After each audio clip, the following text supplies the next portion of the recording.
Mustard is my favorite condiment. I love ketchup, especially when you dip a little bit on the tip of a tater tot that's been toasted. It's amazing umami, but mustard is by far my favorite. If you came to my house and looked inside my refrigerator, you would see a veritable international house of mustard going on inside there. I have Dijon for making vinaigrette dressing. I have hot Chinese mustard for when it's Asian night. I've got Dusseldorf mustard for the brats and sweet honey mustard for pretzel sticks. And being a Swede, I have Swedish mustard, svenska senap, because you never know when you're going to have meatballs or potato sausage.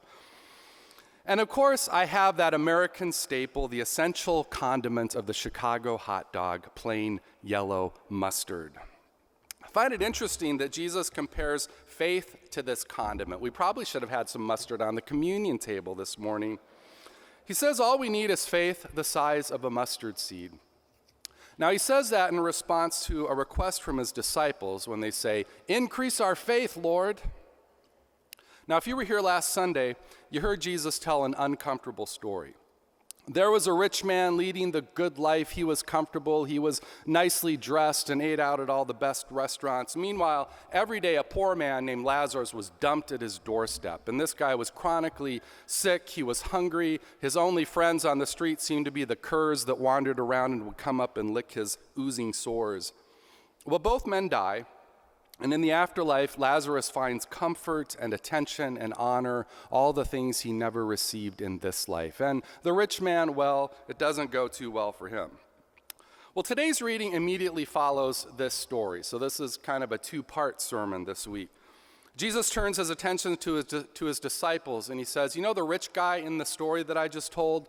Don't be that guy. Here's how you are to live if you're following me. And what he says isn't some ascetic, depressing, hard load to bear on our shoulders. He just says, pay attention to little people. Pay attention to guys like that Lazarus, people who get tripped up by the world and beaten down. Pay attention to the little guys. And while you're at it, forgive each other. But that's about it. Pay attention to the little guys and forgive each other. Now that sounds pretty simple, but the disciples were savvy. They knew that although on the surface that sounds easy, it's totally countercultural to the way our world works. A few days ago, I was walking home from visiting a friend, and I live in the West Loop, so I was walking along the Chicago River on the new River Walk. Have you been there? It's a great spot. It's really peaceful and quiet and very human, and you're away from all the traffic and noise of Wacker Drive.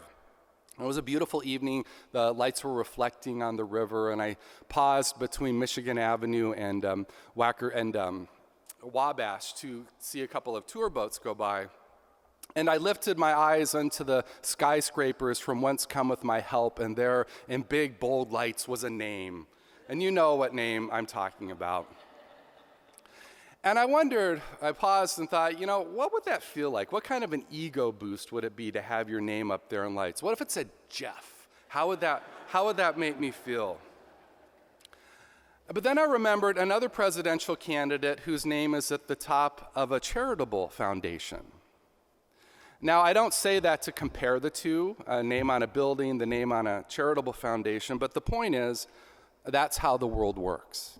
Status, esteem, having your name known, whether it's business leaders who attach their names to their achievements or philanthropists who attach their names to their gifts. And have you ever noticed the industrialist and the philanthropist often overlap? They get their name up there twice. Even at St. Paul's, we have a room named for a hot dog king, and we have a gym named for a department store king. And I realize why we did that. It's to thank them for their generosity and honor them. And it's important to be generous. God loves our generosity because God is generous. But wouldn't it be something to see a new addition on a hospital building that just said anonymous wing? Our world doesn't notice the little ones. We pay attention to the wealthy, the elite, powerful, celebrities, actors, athletes. And then Jesus directs our attention to this guy Lazarus and says, pay attention to him. Pay attention to people on the bottom, people whose names will never be in lights and never be on the top of a charitable foundation's letterhead. Well, the disciples knew how countercultural it is to pay attention to little guys. and how easy it is for us disciples to get sucked into the world's preoccupation with status. And so they cry out, "Lord, increase our faith." And Jesus says, all you need is a little faith, faith the size of a mustard seed, just a little bit of a condiment in your life. That's all it takes. It doesn't take a lot of faith to pay attention to little people. All it is a matter of where we direct our eyes. Compassion for the least among us is the plain yellow mustard of Christian faith. It's the stuff that goes on hot dogs and into potato salad, into deviled eggs and on bologna sandwiches. Compassion is the default mode for followers of Jesus. That's why he tells this odd parable at the end of this teaching.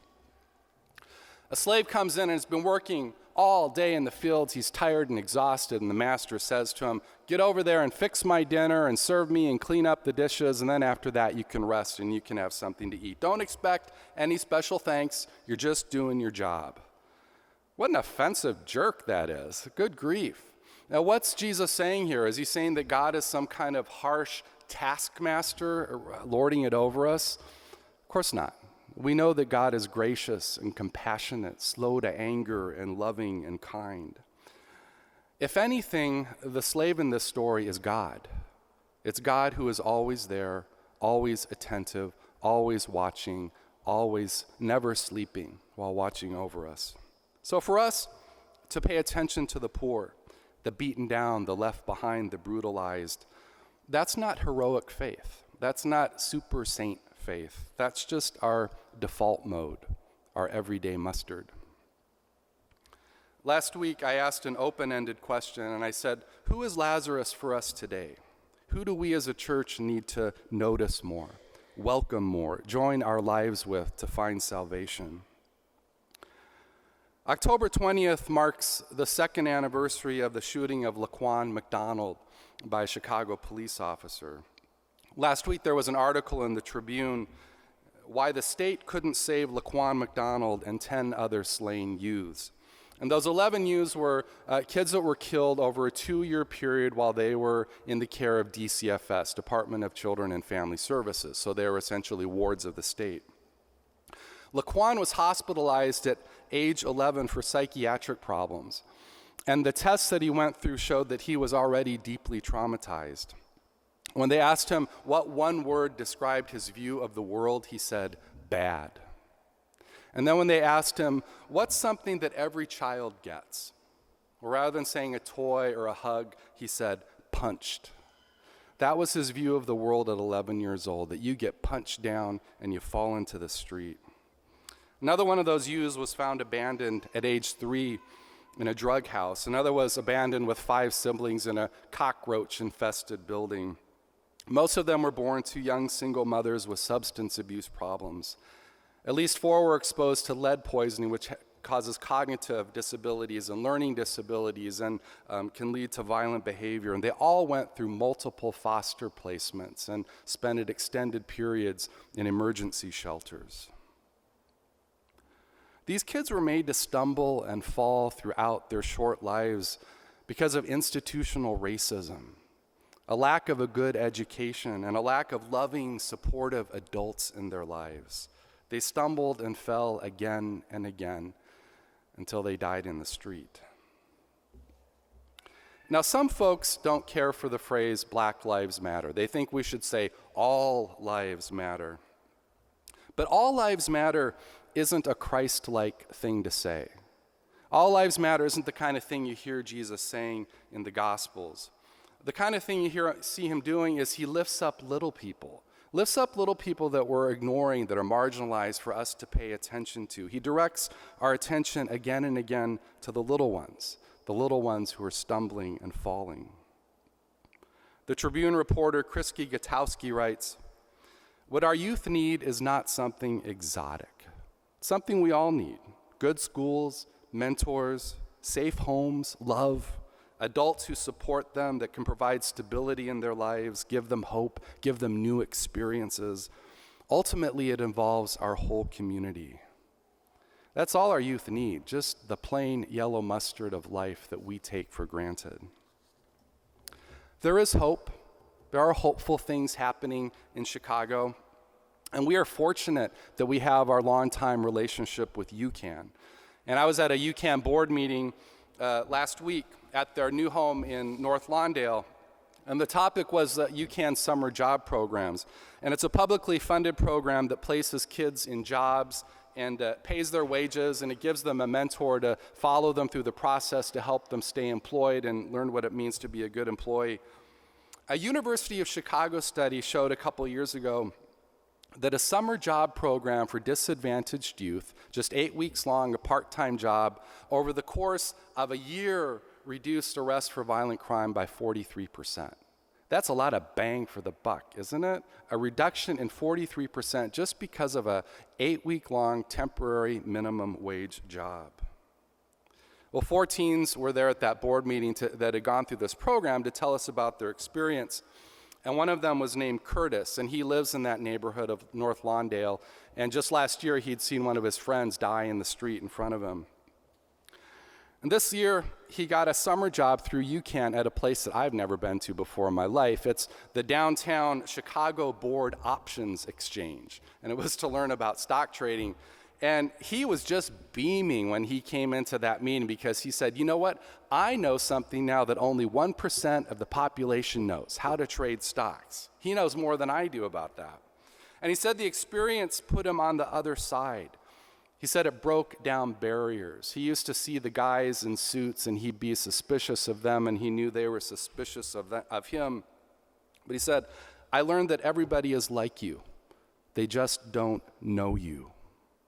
I can now walk into the CBOE and they know my name. They shake my hand. They welcome me in there. I'm the only kid in North Lawndale that can do something like that. It doesn't take much help to make a life flourish. It doesn't cost very much to give someone the faith the size of a mustard seed, just a mentor, just a job. And I know that some of you have been mentors with UCAN, and thank you. It's amazing what you do. By the way, mark your calendars. 2017 Polar Peace March for UCAN is January 15th. Jesus says to us, notice the little ones. Pay attention to those around you who are stumbling, those who are getting left behind. But it's not enough just for us to notice them. Part of our role as Christians in society is to make sure that those who write the laws and those who hold the power of the budget notice them too. Have you ever had the experience where you've roasted your hot dog and you put it on a bun and you open the fridge and you get out that plain yellow mustard and you pop off that little cap, that's on top, and you get ready to shake it out and squeeze the tube, and out comes this watery, yellowy liquid that's just disgusting? Have you had that happen? You forgot to shake the mustard up.